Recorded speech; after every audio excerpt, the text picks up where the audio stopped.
Japan is also a volcanic island with abundant geothermal resources. But its hot springs are sacred spaces. For its energy, Japan chose to rely on nuclear power, despite its terrible past.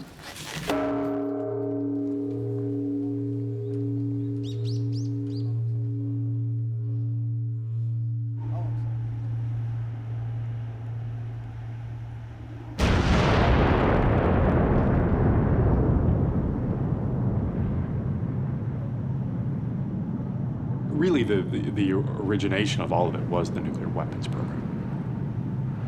The atom had this ability to create energy. If you did certain things to it, you could get it to split certain atoms, and then they released this energy.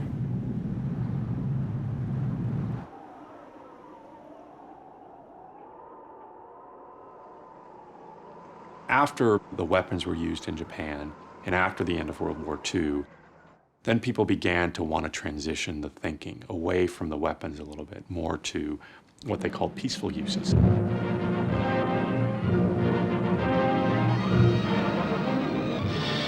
This, too, is atomic energy, harnessed by American scientific genius to benefit all mankind through dramatic new discoveries in industry and agriculture, biology and medicine. 10,000 scientists and engineers are at work to prove that atomic energy does not mean only the atomic bomb. That led, in many ways, to the nuclear power fleet. Most of the reactors that we have were licensed in the early 70s and between then and the early 80s. And they were designed in the 60s. After you paid for the reactor, it's cheap to operate. So that's a big factor in the staying power of nuclear. And the other piece is really the advantages from a climate perspective. People talk about nuclear as the solution to the climate problem. I don't think in the end of the day, because we don't have any real restrictions on climate emissions and carbon emissions, that utilities have actually decided to use nuclear for that purpose. The U.S. government under President Obama launched a program to support the development of nuclear power plants because of climate change. It seemed that finally nuclear power was going to make a big comeback. It was going to expand. In Japan, it was going to be perhaps 50% of electricity. It was being reborn in the United States. And you saw around the world a very upbeat view about nuclear power. And that was what people called the nuclear renaissance, where the Chernobyl, the terrible nuclear accident of 1986, was seen as being far in the past. And then came Fukushima.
原発事故はだから私は当初ねそんなにことが起こるとはとても考えられなかったです。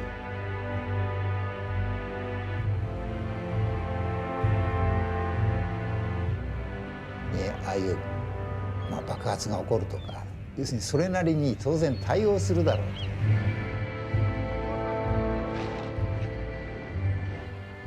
人たちが適切に処理するだろうと。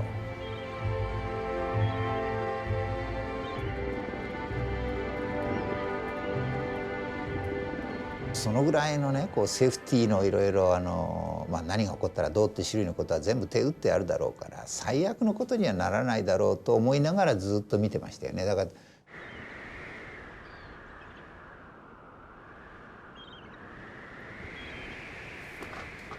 予測できなかったと、いう問題が一つね。それから2つ目はですね、今まで原子力技術というのはね、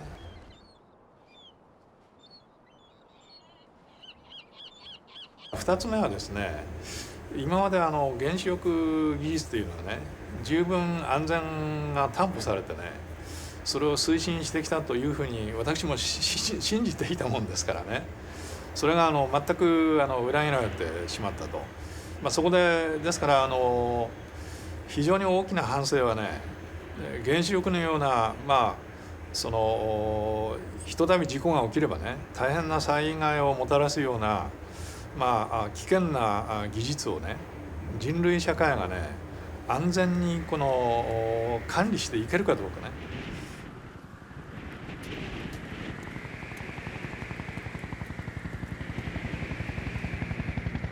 I think the damage is in some ways difficult to capture and understand.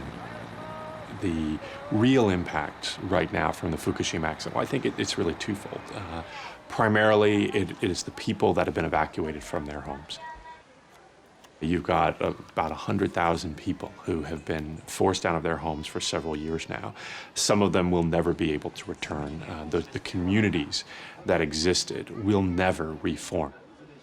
Even if, from a technical and a medical or health perspective, people could come back to the area. And it's a legacy that doesn't just impact the people who've been evacuated. It is impacting their entire economy. I've seen estimates that suggest that the impact would be at least $500 billion.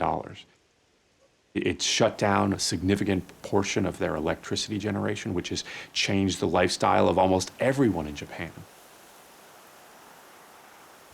The biggest area where there'll be impact is on the ocean.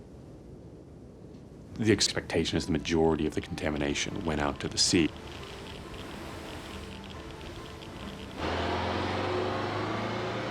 You had a natural event like the tsunami, which to some extent was a localized in time event. It happened and then the waters receded and you had a tremendous tragedy with people dying. Then you had a secondary effect, which was the impact of the nuclear power plant, which is a long-term crisis. So it's almost as if that tsunami has been made to last 40 years. And to think then that it came from a place that was used to generate electricity, it just shows that, in a way, this technology has real fundamental problems that need to be addressed.